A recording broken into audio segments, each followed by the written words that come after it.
सुरुवात करूया एका नव्या प्लॅन स्टोरीची आणि तो असणार आहे सोनटक्का। पांढऱ्या रंगाची अशी बंच मध्ये फ्लॉवरिंग असते, त्याला फ्लॉवर बर्ड असतो आणि त्यातून असे हे फ्लॉवरिंग होतं त्याचं। त्या फुलाचा जो फ्लॉवर बर्ड आहे तो खूप सुंदर असतो, पाहू शकताय कंसाच्या स्वरूपाचा आहे तो आणि त्यातून असं सुंदर असं फ्लॉवरिंग त्याला येतं। असं बंच मध्ये फ्लॉवर्स येतात,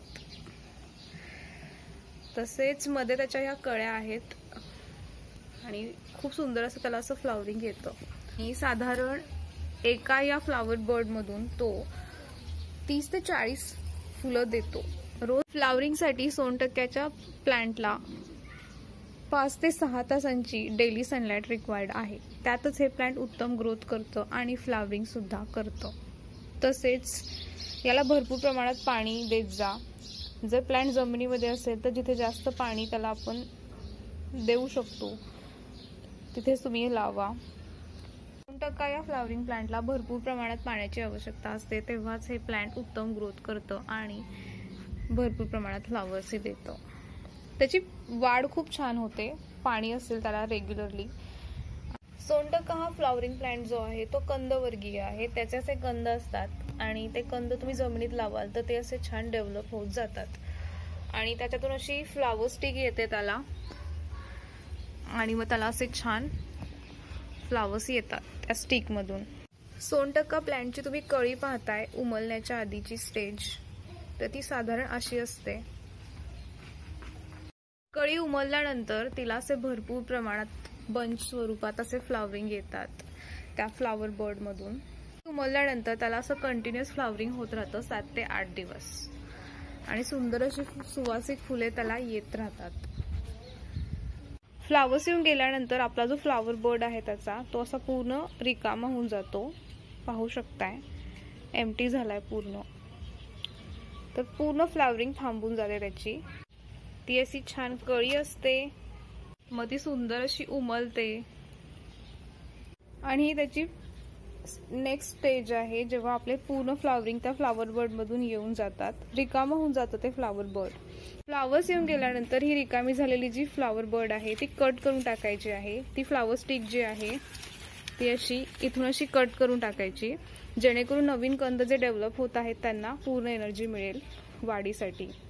आणि तसा याचा काही उपयोग असत नाही एकदा फ्लॉवर्स येऊन गेल्यानंतर, तर ते कट करून टाकायचं आहे फ्लॉवर्स येऊन गेल्यानंतर।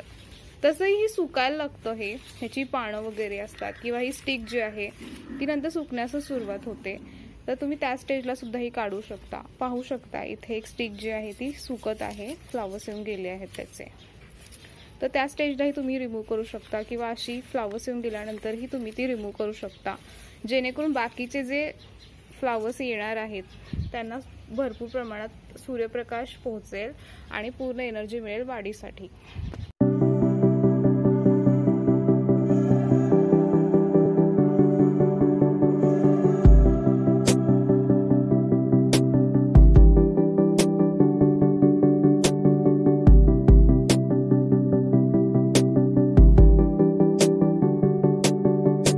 हा फ्लॉवरिंग प्लांट कंदवर्गीय आहे, त्याचे असे कंद असतात आणि जर हा प्लांट जमिनीमध्ये असेल तर तो असा विस्तारला जातो आणि त्याच्यातून असं छान त्याला स्प्राउटिंग्स येतात आणि त्याच्यातून असं त्याला फ्लॉवर स्टिक येतं।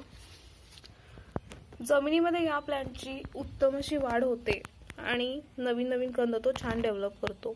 तुम्ही हे कुंडीमध्ये सुद्धा लावू शकता उत्तम असं पॉटिंग मिक्सचर बनवून।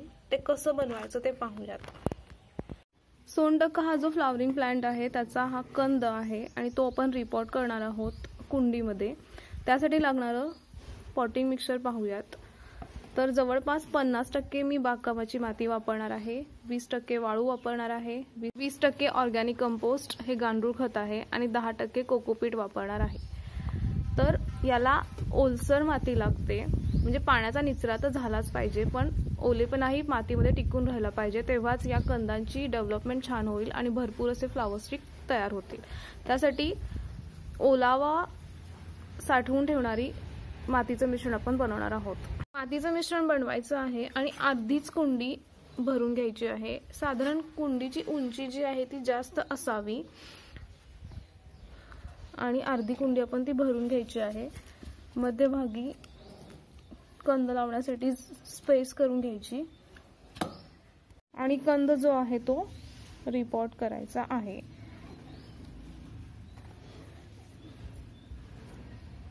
अगदी हलकंसं प्रेस करायचं आहे त्याला. कुंडी जी आहे ती उंचीने जास्त असावी आणि अर्धी कुंडी भरण्याचं कारण मी सांगते. अर्धीच कुंडी भरण्यामागचं कारण म्हणजे जेव्हा हा कंद असा डेव्हलप होतो, मोठा होतो, त्याचं वजन आहे किंवा त्याची डेव्हलपमेंट आहे त्या कुंडीने टॉलरेट करावी, त्यासाठी अर्धी कुंडीच भरायची आहे. आणि त्याचं हे जे हाफ त्या कंदाची डेव्हलपमेंट राहील ती कुंडीत राहील आणि वरचं जे आहे ते वजन त्याला सहन होईल आणि त्याची डेव्हलपमेंट उत्तम होते. त्यासाठी अर्धीच कुंडी तुम्ही भरा जर तुम्ही कुंडीमध्ये लावणार असाल हे प्लांट.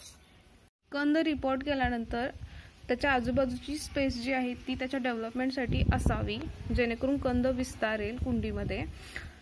पाण्याची काळजी घ्यायची आहे, पाणी रेग्युलरली द्यायचं आहे, तेव्हाच हा कंद डेव्हलप होईल. तसेच सूर्यप्रकाशाची सुद्धा काळजी घ्यायची आहे. तुम्ही सोनटक्क्याचं रोप हे कुंडीमध्ये सुद्धा ग्रो करू शकता. सोनटक्का फ्लावर प्लांटचे कंद पाहताय तुम्ही.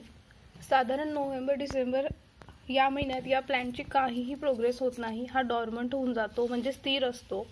तो उत्तम वेळ असतो. तुम्ही याचे जमिनीतले कंद काढून घ्यायचे आहेत आणि परत लावायचे आहेत, थोडंसं फर्टिलायझर किंवा कंपोस्ट त्या मातीमध्ये मिक्स करून, जेणेकरून परत जेव्हा ह्याचं ग्रोथ होईल, कंद डेव्हलप होतील, तेव्हा ते छान भरपूर प्रमाणात डेव्हलप होतील आणि नवीन असे बरेच त्याला फ्लॉवर स्टिक येतील.